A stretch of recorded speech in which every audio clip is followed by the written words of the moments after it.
Assalamualaikum warahmatullahi wabarakatuh. Kami dari kelompok 1 akan membahas materi tentang analisis jabatan. Yang pertama, saya akan membahas pengertian dan tujuan analisis jabatan. Pengertian analisis jabatan adalah proses, metode, dan teknik untuk menentukan data jabatan yang diolah menjadi informasi jabatan dan disajikan untuk program kepegawaian, serta memberikan umpan balik bagi organisasi dan tata laksana pengawasan dan akuntabilitas. Secara umum, analisis jabatan merupakan suatu proses untuk mengidentifikasi tugas-tugas dan persyaratan suatu jabatan tertentu. Hasil dari analisis jabatan ada dua. Yang pertama, deskripsi jabatan dan spesifikasi jabatan. Deskripsi jabatan dijelaskan mengenai jabatan atau posisi jabatan tertentu dari suatu pekerjaan, dari suatu organisasi. Deskripsi jabatan meliputi tugas-tugas, wewenang, tanggung jawab, dan hubungan-hubungan lini baik ke atas maupun ke bawah. Spesifikasi jabatan dijelaskan mengenai kompetensi, karakteristik personal yang dianggap perlu dimiliki oleh seseorang untuk melakukan pekerjaan. Spesifikasi jabatan meliputi identifikasi jabatan, kondisi-kondisi dalam suatu pekerjaan, dan kualifikasi personalia atau persyaratan kerja yang diperlukan bagi seseorang untuk melakukan suatu pekerjaan dengan sukses. Produk akhir dari analisis jabatan meliputi pemahaman secara menyeluruh mengenai fungsi-fungsi penting dari suatu jabatan, daftar tugas dan tanggung jawab, persentase waktu yang dihabiskan untuk mengerjakan suatu tugas, dan kemampuan dan keterampilan bagi seseorang untuk melakukan pekerjaan dan kondisi di mana pekerjaan terselesaikan. Poin yang kedua yaitu tujuan analisis jabatan. Tujuan utamanya itu ada dua. Yang pertama, untuk menentukan derajat pengetahuan, keterampilan, dan kemampuan dari suatu jabatan. Yang kedua, untuk menentukan derajat berbagai tugas dari suatu jabatan dalam rangka perencanaan jabatan. Assalamualaikum warahmatullahi wabarakatuh. Perkenalkan, nama saya salah satu Nikmah Maghfirah dari kelompok 1. Di sini saya akan menjelaskan jenis-jenis analisis jabatan dan uraian tugas serta manfaat dari analisis jabatan. Yang pertama yaitu jenis-jenis analisis jabatan.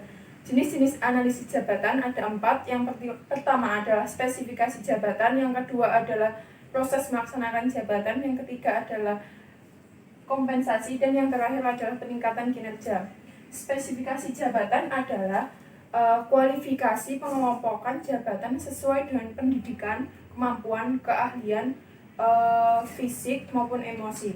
Kemudian yang kedua adalah proses melaksanakan jabatan.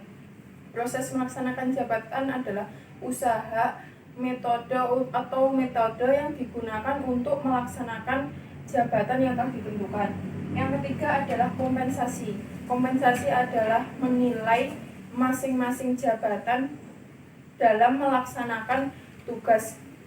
Dan yang terakhir adalah peningkatan kinerja. Peningkatan kinerja adalah usaha yang dilakukan untuk meningkatkan efektivitas dan efisiensi dalam pelaksanaan jabatan. Kemudian manfaat analisis jabatan. Di sini ada dua manfaat. Yang pertama bagi individu dan bagi kelompok. Yang pertama, bagi individu mempengaruhi dan menentukan standar kehidupan serta menggambarkan status sosial. Kemudian yang kedua, semakin besar penghasilan maka seseorang semakin terbuka untuk memenuhi kebutuhan secara berkualitas dan memuaskan. Kemudian yang kedua, manfaat bagi organisasi. Yang pertama, wahana perwujudan eksistensi dan pencapaian tujuannya. Yang kedua adalah perencanaan yang dilaksanakan secara produktif, maka akan juga menghasilkan produk dan pelayanan yang berkualitas juga. Sekian penjelasan dari saya. Wassalamualaikum warahmatullahi wabarakatuh. Assalamualaikum warahmatullahi wabarakatuh.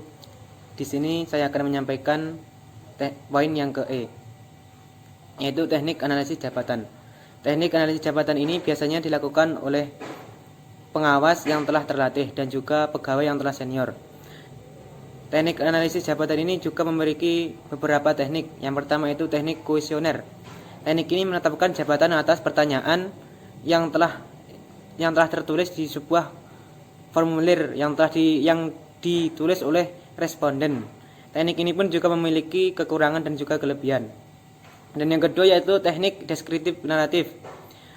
Teknik ini merupakan teknik pencapaian apa yang dikerjakan sehari-hari setiap waktu yang digunakan selama berlangsungnya pekerjaan dan akhir dari pekerjaan yang telah dilakukan. Teknik ini pun juga memiliki kekurangan dan juga kelebihan, bisa dilihat di makalahnya. Dan yang ketiga yaitu wawancara. Teknik ini berbentuk lisan, di mana ada dua orang atau lebih yang melakukan proses tanggung jawab dengan bertatap muka. Dalam wawancara ini terdapat dua pihak yang mempunyai kedudukan yang berbeda. Yang pertama yaitu pewawancara dan juga narasumber. Pewawancara itu yang mencari informasi, sedangkan narasumber atau terwawancara itu yang sebagai pemberi informasi. Dan yang keempat yaitu observasi. Teknik ini merupakan kajian yang terencana, disengaja dan mempunyai sistem mengenai gejala tertentu dengan cara pengamatan dan pencatatan. Teknik ini biasanya dilakukan oleh non-partisipan maupun pengamat partisipan. Teknik ini pun juga memiliki kekurangan dan juga kelebihan. Kekurangannya bisa dilihat di makalah dan kelebihannya juga. Dan poin yang F. Yang selanjutnya yaitu poin yang ke F, yaitu evaluasi jabatan.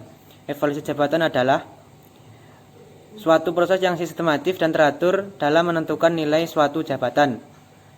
Evaluasi jabatan ini dilakukan karena suatu lembaga maupun perusahaan mengalami kesulitan dalam menentukan gaji para karyawan ataupun tenaga kerja. Jadi intinya evaluasi jabatan itu untuk menentukan gaji dan juga tempat di mana dia harus bekerja atau dia sebagai apa. Sekian, terima kasih. Wassalamualaikum warahmatullahi wabarakatuh.